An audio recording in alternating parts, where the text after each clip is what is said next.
Hello guys, how are you. आप सभी का स्वागत है मेरे इस यूट्यूब चैनल अपना फ्यूचर.com पर। तो गाइज, आज की वीडियो में हम थीमेटिक यूनिट्स की संरचना के बारे में बात करेंगे कि हम थीमेटिक यूनिट्स की संरचना कैसे कर सकते हैं, किस तरह से एक्टिविटियां स्टूडेंट के साथ करनी है। तो आइए बात करते हैं। थीमेटिक यूनिट्स की संरचना करने के पीछे यह उद्देश्य है कि विद्यार्थियों को सभी उद्यमशील क्षमताओं को व्यवस्थित तरीके से समझने और अभ्यास करने का मौका मिले। इन यूनिट्स में मुख्यतः गतिविधियों और कहानियों का प्रयोग किया गया है जो इस मैनुअल में संकलित हैं। इनमें एक और जहां गतिविधियां विद्यार्थियों को क्षमताओं के प्रत्यक्ष अनुभव का मौका देती हैं, वहीं दूसरी ओर कहानियां उन्हें प्रेरित करने के लिए भी शामिल की गई हैं। इन्हें समझने के लिए निम्न बिंदु हैं, जैसे कि एक यूनिट की संरचना कैसे करनी है। हर यूनिट उद्यमशीलता की एक विशिष्ट क्षमता और उससे जुड़ी मूलभूत क्षमताओं और गुणों पर केंद्रित है। हर यूनिट की शुरुआत में शिक्षक की अपनी समझ के लिए उस क्षमता के महत्व और उससे जुड़ी अन्य बातों का उल्लेख किया गया है। हर यूनिट में विद्यार्थियों के साथ शुरुआत करने के लिए कुछ सुझाव दिए गए हैं जिन्हें शिक्षक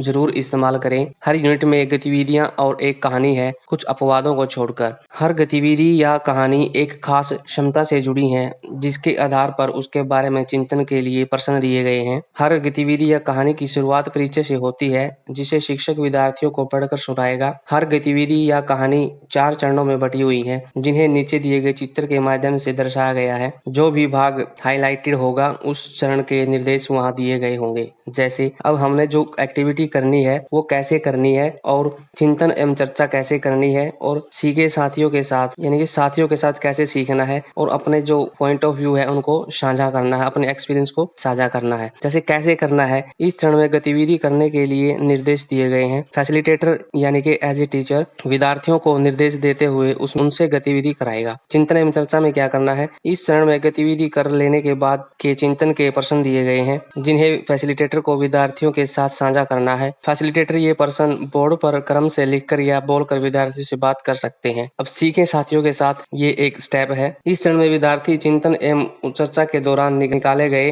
निष्कर्ष या समझ या सवालों आदि को पूरी कक्षा के साथ साझा करेंगे। अब साझा क्या करें, कैसे, इस आखिरी चरण में शिक्षक गतिविधि कहानी का सार विद्यार्थियों को पढ़कर सुनाएंगे। थीमेटिक यूनिट्स का उद्देश्य क्या है, इसके लर्निंग आउटकम क्या होंगे। इस यूनिट का मुख्य उद्देश्य है कि विद्यार्थी भविष्य के लिए उद्यमशील क्षमताओं की जरूरत और अनुभव एवं चिंतन से सीखने के महत्व के बारे में जाने। यह उन्हें इस पाठ्यक्रम से जुड़ने में मदद करेगा। इस बात को ध्यान में रखते हुए इस यूनिट में विद्यार्थी भविष्य में सफल होने के लिए ईएमसी का महत्व जान पाएंगे, ईएमसी की मुख्य क्षमताओं के बारे में जान पाएंगे, गतिविधियों और चिंतन में अपनी भागीदारी के महत्व को जान पाएंगे, ईएमसी और अनुभव से सीखने की शैली की विभिन्न विशेषताओं के बारे में जान पाएंगे। अब इस यूनिट की शुरुआत कैसे करनी है विद्यार्थियों के साथ, उसके बारे में जानते हैं। इस पाठ्यक्रम को पढ़ने से पहले विद्यार्थी के मन में इसके बारे में कई प्रश्न स्वाभाविक रूप से आएंगे जिनका उत्तर देना आवश्यक है। जैसे कि उन्हें इस पाठ्यक्रम का नाम, उद्देश्य बताएं और उनसे पूछें कि यह सुनकर उनके मन में किस तरह के प्रश्न आ रहे हैं।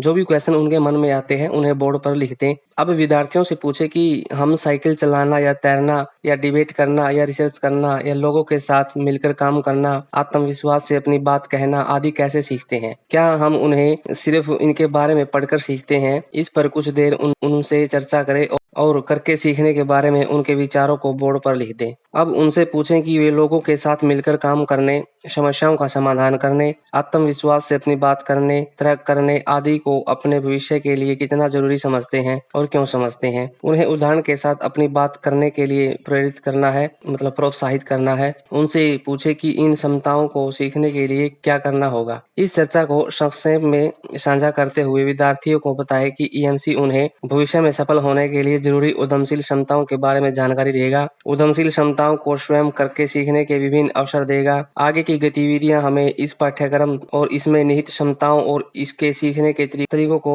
समझने में मदद करेगी। तो इसके आगे बहुत सी एक्टिविटियां दी गई हैं, गतिविधियां दी गई हैं जो विद्यार्थियों के साथ मिलकर टीचर ने करनी है। और आगे की वीडियो में अब हम उन गतिविधियों के बारे में ही चर्चा करेंगे, उन गतिविधियों को कैसे करना है, उनसे क्या सीखना है, तो उनके बारे में चर्चा करेंगे। तो गाइस, मुझे आशा है कि ये थीमेटिक यूनिट्स आपको अच्छे से समझ में आ गई होगी, किस तरह से इसका उद्देश्य है और किस तरह से इसको करना है, किस तरह से इसके स्टेप हैं और बच्चे इससे क्या सीख पाएंगे, स्टूडेंट इससे क्या सीख पाएंगे। तो गाइस, मुझे आशा है कि ये वीडियो आपको अच्छे से समझ में आ गई होगी। तो इस वीडियो को ज्यादा से ज्यादा शेयर करें, लाइक करें, कमेंट करें और मेरे इस यूट्यूब चैनल अपना फ्यूचर.com को भी सब्सक्राइब कर सकते हैं। Thanks for watching and be positive guys.